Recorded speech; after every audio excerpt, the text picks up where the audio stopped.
বন্ধুরা, আপনাদের মুখেও কি এই রকম দাগ ছোপে ভরে গেছে? এমনকি চামড়া দেখা যাচ্ছে দিনকে দিন কুঁচকে যাচ্ছে, বয়সের ছাপ পড়ে যাচ্ছে, মুখে হাতে পায়ে ট্যান পড়ে গেছে, যার কারণে ত্বক একেবারে কালো হয়ে গেছে। চিনির সঙ্গে একটি দুটি জিনিস যদি আপনারা মিশিয়ে অ্যাপ্লাই করেন বন্ধুরা, আপনাদের ত্বক হবে ফর্সা, উজ্জ্বল, ফেসিয়ালের মতো গ্লো করতে শুরু করবে। আমি নিজে অ্যাপ্লাই করেছি, মেচেদার দাগ ছোপ তো দূর হয়েছেই, সেই সঙ্গে আমার মুখ, হাত পা আগের তুলনায় অনেকটাই ফর্সা হয়েছে, ত্বক হয়েছে টান টান। চলুন তাহলে আজকের এই রেমেডিটি আমরা দেখে নিই, ভালো লাগলে ট্রাই করবেন। বন্ধুরা, কেমন আছেন আপনারা সবাই? আশা করছি ভালো আছেন, সুস্থ আছেন। বন্ধুরা, অনেক সময় দেখবেন আমাদের অল্প বয়সেই কিন্তু বয়সের ছাপ পড়ে যায়, মুখের চামড়া কুঁচকে যায়, বলিরেখা চলে আসে, এমনকি ত্বক আমাদের একেবারে ট্যানের কারণে কালো হয়ে যায়। আজকে আমি আপনাদের সঙ্গে এমন একটি রেমেডি শেয়ার করব, আমাদের মুখের ত্বক টান টান হবে, বয়স্কের যে একটা ছাপ পড়ে যায় অল্প বয়সে, সেই বয়স্কের ছাপ কমিয়ে দেবে, ত্বক আমাদের মুখ ফর্সা করতে সাহায্য করবে, এমনকি ফেসিয়ালের মতো গ্লো চলে আসবে। যদি ভালো লাগে রেমেডিটি, আপনারাও ট্রাই করে দেখবেন। আমাদের ঘরে থাকা জিনিস দিয়েই তৈরি হয়ে যাবে, আর এর জন্য অনেকটা টাকা পয়সাও খরচা করতে হবে। এখানে দেখুন, আমি একটি পাত্রের মধ্যে নিয়ে নিচ্ছি 1 চামচ পরিমাণ মতো চিনি। চিনি আমাদের প্রত্যেকের বাড়িতেই থাকে। আমাদের মুখে, হাতে পায়ে, স্কিনে যে মরা চামড়াগুলো থাকে না, সেই মরা চামড়া প্রাকৃতিকভাবে দূর করতে সাহায্য করে কিন্তু বন্ধুরা চিনি। চিনি খুব ভালো একটি ন্যাচারাল স্ক্রাবার। চিনির সঙ্গে এখানে আমি নিয়ে নিচ্ছি 1 চামচ পরিমাণ মতো বেসন। বেসন আমাদের ত্বককে ডিপ ক্লিন করতে সাহায্য করে, সেই সঙ্গে ত্বকের মধ্যে জমে থাকা, লোমকূপের মধ্যে জমে থাকা নোংরা দূর করতেও সাহায্য করে কিন্তু বন্ধুরা বেসন। আর বেসন আমাদের ত্বকের যে অতিরিক্ত তেল থাকে সেটাকে টেনে বের করতে সাহায্য করে, কারণ অতিরিক্ত যদি অয়েলি হয় ত্বক, তখনই নোংরা জমতে শুরু করে, ব্রণর সমস্যার মধ্যে পড়তে হয়। সেই অতিরিক্ত এক্সট্রা তেলকে বের করতে সাহায্য করে বেসন। এবার আমরা এর মধ্যে বন্ধুরা নিয়ে নেব 1 চামচ পরিমাণ মতো চালের গুঁড়ো। দেখুন, যে জিনিসগুলো ব্যবহার করছি প্রত্যেকটা জিনিস কিন্তু ভীষণ উপকারী আমাদের স্কিনের জন্য।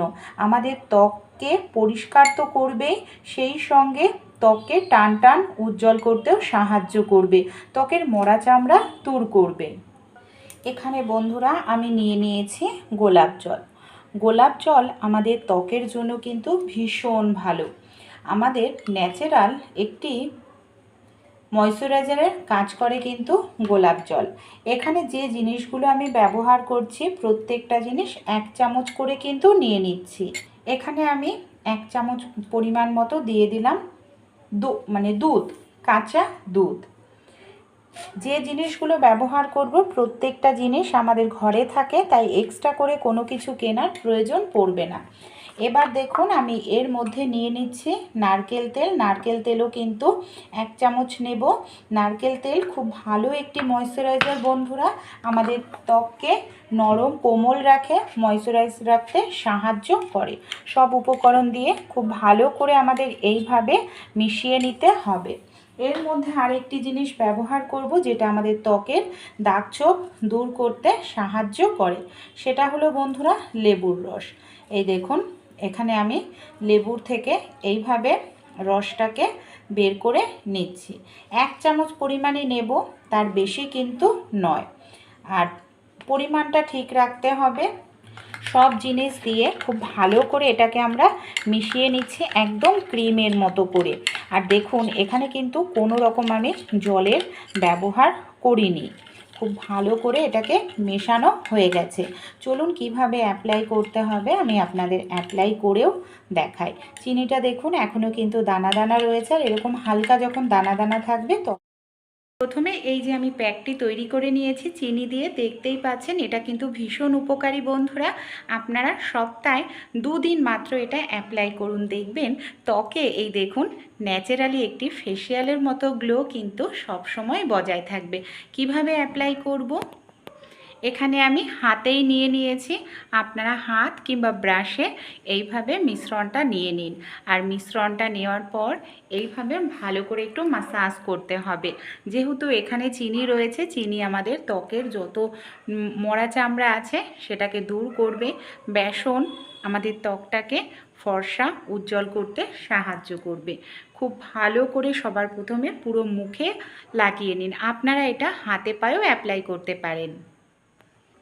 দেখুন এটা আমি খুব ভালো করে এইভাবে সবার প্রথমে পুরো মুখে লাগিয়ে নিলাম। পুরো মুখে লাগানোর পর এইভাবে ধীরে ধীরে আলতো করে আমরা একটু মাসাজ করব। এতে ত্বকের নোংরা উঠবে, মরা চামড়া দূর হবে, আর লোমকূপের মধ্যে জমে থাকা নোংরাও দূর হবে। এতে ব্রণর সমস্যা কম হবে। ভালো করে মাসাজ করে নেওয়ার পর 10 মিনিটের জন্য রেখে দেব।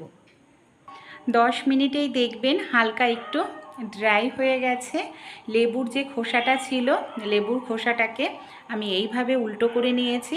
লেবু কিন্তু আমাদের মুখের দাগছোপ দূর করে, মুখে ন্যাচারাল একটি ব্লিচের কাজ করে, আর মুখে একটি দেখবেন গ্লো আনতে সাহায্য করে। এখানে আমি লেবুর খোসাটা নিয়েই এইভাবে আলতো করে ঘষতে থাকবো। এখানে কিন্তু আপনারা ডাইরেক্ট কখনো লেবুর রস ব্যবহার করবেন না। কোনো প্যাকের মাধ্যমে যদি লেবুর রস অ্যাপ্লাই করেন সেটা ত্বকের জন্য ভীষণ ভালো, কিন্তু ডাইরেক্ট ব্যবহার করা উচিত নয়। লেবুতে সাইট্রিক অ্যাসিড থাকে, তাই এইভাবে প্যাকের মাধ্যমে সহজেই অ্যাপ্লাই করতে পারেন। এইভাবে দেখুন আবারও আমি একটু হালকা করে মাসাজ করে এটাকে ধীরে ধীরে পরিষ্কার করে নিচ্ছি। এবার চলুন পুরো মুখটা আমি জল দিয়ে ধুয়ে নিই। মুখটাকে এখানে আমি খুব ভালো করে কিন্তু ধুয়ে নিয়েছি। দেখতে পাচ্ছেন কতটা সুন্দর মুখটা আমার পরিষ্কার হয়েছে। সেই সঙ্গে মুখে কিন্তু এই দেখুন ন্যাচারালি একটি গ্লো চলে এসছে। তাই আপনারা সপ্তাহে 2 দিন এই প্যাকটি অ্যাপ্লাই করুন। আশা করছি ত্বক দেখবেন একদম ইয়ং হয়ে যাবে।